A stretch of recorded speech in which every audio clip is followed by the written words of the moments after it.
ببین این روزا هممون یه جوری معتاد شدیم و منظور من فقط مواد یا الکل نیست. اعتیاد الان توی همه چیز نفوذ کرده. انگار مغزمون باید هر ثانیه یه چیزی برای سرگرمی پیدا کنه. حتی وقتی که میخوایم یه لقمه غذا بخوریم حتما باید یه ویدیو از یوتیوب پلی کنیم.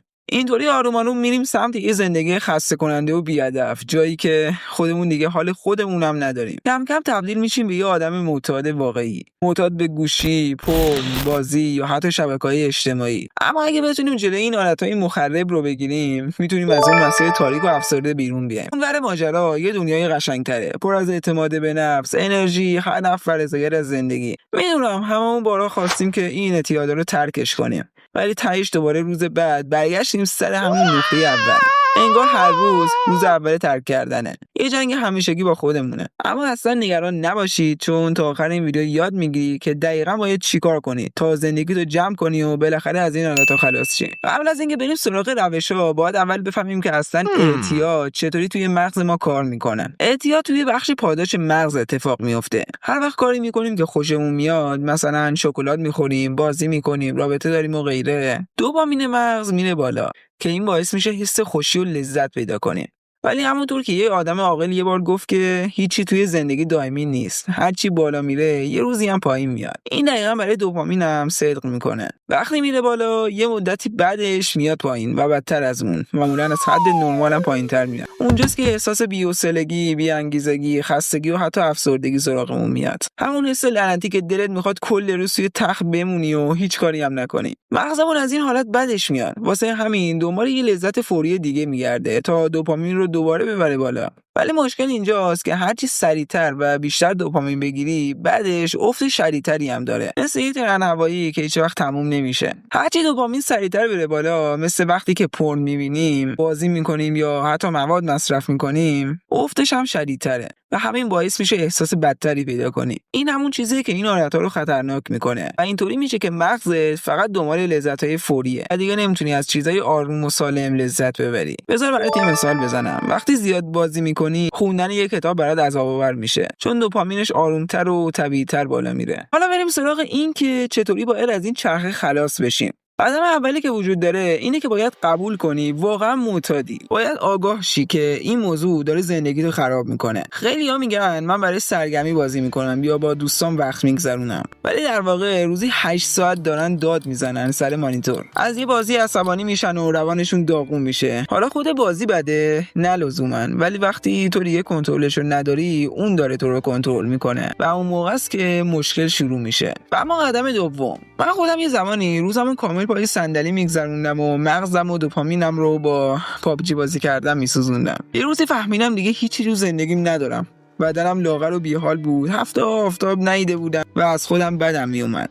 اونجا بود که تصمیم گرفتم یه کاری کنم. شروع کردم به ورزش کردن. کم کم دیدم کمتر بازی میکنم و بیشتر وقتم رو توی باشگاه میگذرونم. طوری شده بود که حتی از همون ورزش هم حس خوبی میگرفتم. از پیشرفتم خوشحال بودم و اون موقع فهمیدم که باید منبع دوپامینم رو عوض کنم. به جای اینکه یهو ترک کنم، یه چیز سالمتر جاش گذاشتم. مثلا ورزش، مطالعه، نقاشی یا حتی وقت گذروندن با آدمای واقعی. قدم سوم، فقط جایگزین پیدا کردن همیشه کافی نیست. بعضی وقتا اعتیادت اونقدر قویه که کتاب خوندن یا باشگاه رفتن هم نمیتونه جاشو پر کنه. من خودم با اینکه داشتم ورزش میکردم و کتاب میخوندم، بازم بعضی وقتا وسوسه میشدم بازی کنم. تا اینکه کانال یوتیوبم رو شروع کردم. یه هدف برای خودم ساختم و بهش معتاد شدم. کل ذهنم درگیر ساختن محتوا و رشد کانال شد و وقتی تمام ذهنم رفت سمت این هدف، دیگه وقت و حتی علاقه به بازی کردنم نداشتم. پس تو هم باید یه چیزی پیدا کنی که بهش وسواس مثبت بگیری. یه هدف، یه علاقه، یه پروژه شخصی، چیزی که ذهنتو درگیر خودش کنه تا دیگه جایی برای وسوسه باقی نمونه.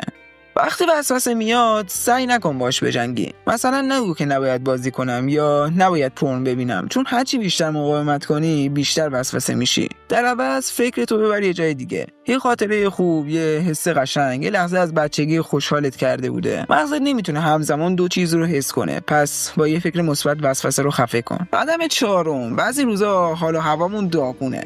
احساس میکنی که دنیا خاکستریه. اون روزاست که بیشتر وسوسه میشی بری سراغ لذت فوری. تو مغز دنبال یه چیزیه که حالت رو خوب کنه، ولی اصلا ماجرا اینه که حال بد ما از یه ذهن ناسالم میاد. اگه از اول حال روحیت خوب باشه، اصلا سمت اون چیزای اعتیادآور نمیری. برای تقویت سلامت ذهن مدیتیشن کن. قدم پنجم، قدردان چیزای کوچیک باش، با آدما حرف بزن، به بدنت برس، مهربون باش و لطفاً دیگه پابجی یا کالاف بازی نکن. حتی با همه اینا بازم ممکنه یه روزی برگردی سر همون حالت بد. مثلا بری پورن ببینی در حالی که فکر می‌کردی ترکش کردی. خود منم اینو تجربهش کردم، ولی یه چیزی فهمیدم. وقتی واقعا یه دختر رو دوست داشتم و حس کردم میخوام باهاش رابطه بسازم، اون میل بی‌صاحب شده کاملا ناپدید شد. چون نمیتونستم تصور کنم که اون من معتاد به پورن رو قبول کنه. اونجا بود که تصمیم گرفتم دیگه اون آدم نباشم. باید هویتت رو عوض کنی. خودت آدمی ببین که دیگه اون کارا رو نمیکنه. اگه خودت یه معتاد بدونی، همیشه همون میمونی.